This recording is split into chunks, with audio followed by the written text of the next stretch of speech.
Denver Broncos trying desperately to have a contending team. It's been a long few years since they won the Super Bowl 5 years ago now. Super Bowl 50. Von Miller was the MVP. Peyton Manning walks off into the sunset, and it all goes to crap after that, frankly.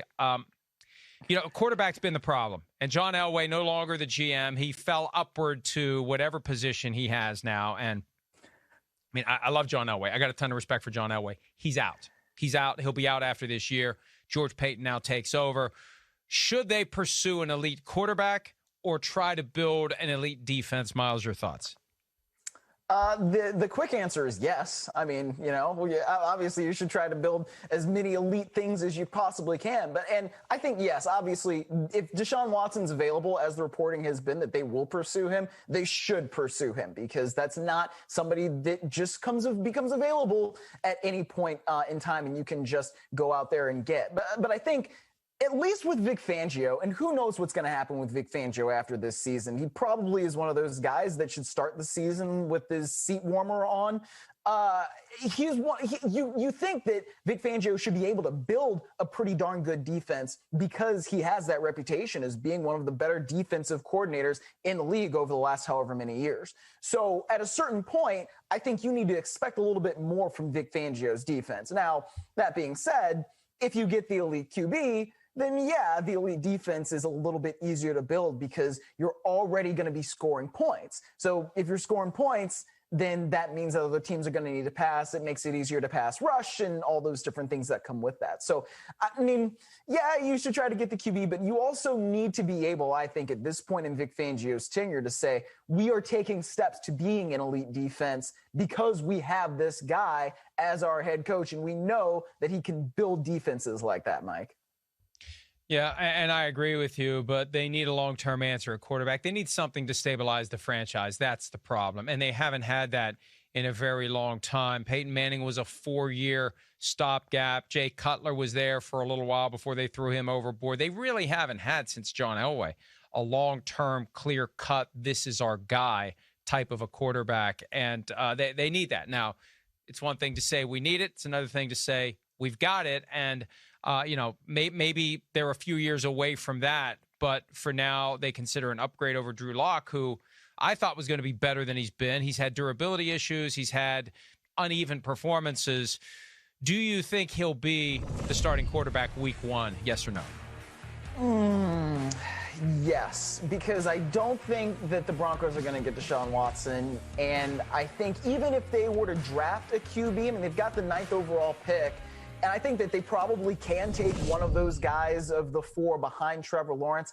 I think it still might behoove the Broncos to start a guy like Drew Lock, who at least has some experience. He can get the ball down the field. He can manage the game at least for you.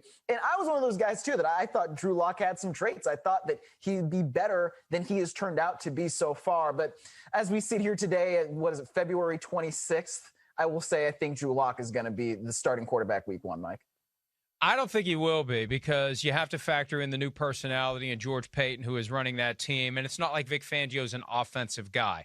So, if your coach is an offensive guy, then the coach is going to make the call on who the quarterback is going to be. I think in this circumstance, the new GM will have that sway. And I think he's going to find someone who at least will compete with Drew Lock and quite possibly win the competition. All right, let's do our one guy in, one guy out segment. We've done that for every one of these teams so far. Myles, give me somebody who you think the team in Denver will be adding.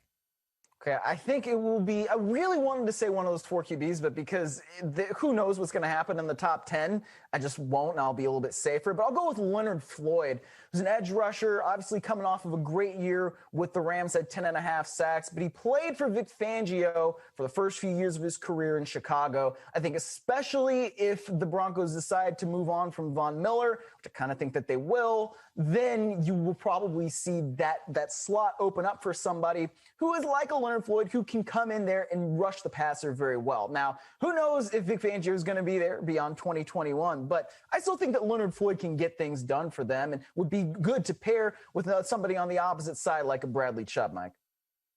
All right, I've got 2 that I've got in mind, both on the offensive side of the ball. There was a report earlier today, or actually it was last night, from Woody Page at the Denver Gazette, that the Broncos have actually already talked to Ryan Fitzpatrick, which would be tampering, but the NFL doesn't care about tampering until it does. Bring in Ryan Fitzpatrick, let him compete with Drew Lock, or maybe he becomes the relief pitcher. You know, I think the right way to use Ryan Fitzpatrick is to know when to put him in and when to get him out, because he can do great things in appropriate doses. The moment he's the week in and week out guy, it's just a matter of time before Fitzmagic flips to Fitztragic. But if you are just surgical in, all right, let's use him. Okay, good. Now let's go back to the other guy. All right, wait, well, let's use him like Brian Flores did. That's why it'd be perfect if he stays in Miami. But now Fitzpatrick thinks he should be a starter. And if he doesn't find a gig like that, maybe something like Denver would make sense. Another guy that I wouldn't be surprised if he ends up in Denver, Alejandro Villanueva, because he's got that tie to Mike Munchak, the offensive line coach, and the Steelers aren't expected to sign Villanueva because they've got serious cap issues. All right, give me a guy that you think is going to be out. I'll say Philip Lindsay, running back. And, you know, it's been interesting with him because he was good for his first 2 years, but he's one of those guys at running back that because he's an undrafted free agent, I almost think it works against him a little bit. He's a restricted free agent right now, but that means that if the Broncos give him the original round tender, then they don't necessarily receive any compensation back. They can match the contract. But why would you want to if you're the Broncos when, as you did a few years ago, you didn't even draft Philip Lindsay? He comes in and he rushes for 1,000 yards. I think that they've already proven as a franchise that they can go out, get a running back, whoever that happens to be. They do have Melvin Gordon, who's facing a little bit of a suspension there. But at the same time, I just don't necessarily see why you would need to bring Philip Lindsay back, because of the position he plays and because of the production that you can get elsewhere, Mike. It's a shame because he's a great kid, great person, great story, undrafted from Denver, lived with his parents when he first got on the team, beat all odds, and just was so good they couldn't deny him a spot on the roster. But now several years in, there's somebody else who comes along, and that's the nature of the running back position. That's the problem. And Christian McCaffrey told us a few weeks ago, hey, he just wanted to run the football when he was a kid. And I think that attracts the better athletes. You want to be the center of attention. You want to be the guy who goes out and shows what you can do. The problem is when you get to the NFL, you look around and you say, I wish I would have done something else, because you don't get to play very long, unless you're a superstar, and you're never going to get paid, even at the highest end. What you get paid is going to pale in comparison to quarterbacks and other players that are regarded as more rare and more valuable. All right, I think that Von Miller will be gone. I don't think they're going to pick up his option. I don't think they're going to work out a different deal. I think he'd like to move on to a team where he could maybe contend for another Super Bowl championship. And this is one of the reasons why I believe J.J. Watt doesn't have a deal yet. Because even if you are comfortable with the number that you could put together for J.J. Watt, and we kind of know now the range, the tighter range of the salary cap, 180 to 183 is the maximum range.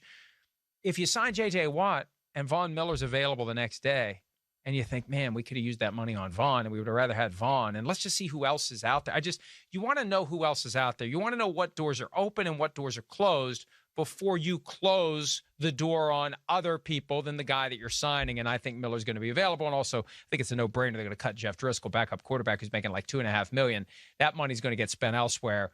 The question is, will the $18 million for Vaughn be spent elsewhere? But even though it's great, he's been there for a long time, it just feels to me like it's over.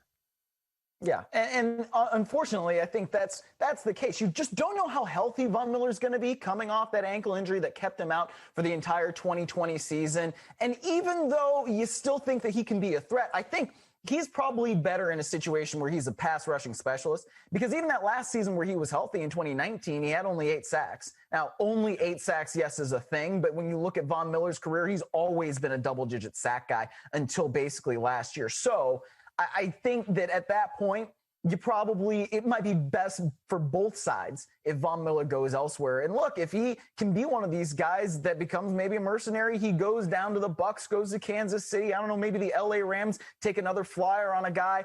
He could be somebody that is the difference for a championship team. Going into that 2019 season, Peter King had done the math. He was halfway to Bruce Smith, and it looked like he was going to get there. And then all of a sudden, the sack production dried up under Vic Fangio. And then last year, 0 sacks. 0 sacks because 0 games. So he's got a long way to go to reestablish himself, but he's still fairly young, and he's highly talented. And I just think that if I'm him, it's just time. Hi, I'm Mike Tirico, and thanks for watching. Make sure to hit subscribe for the latest news and highlights from NBC Sports.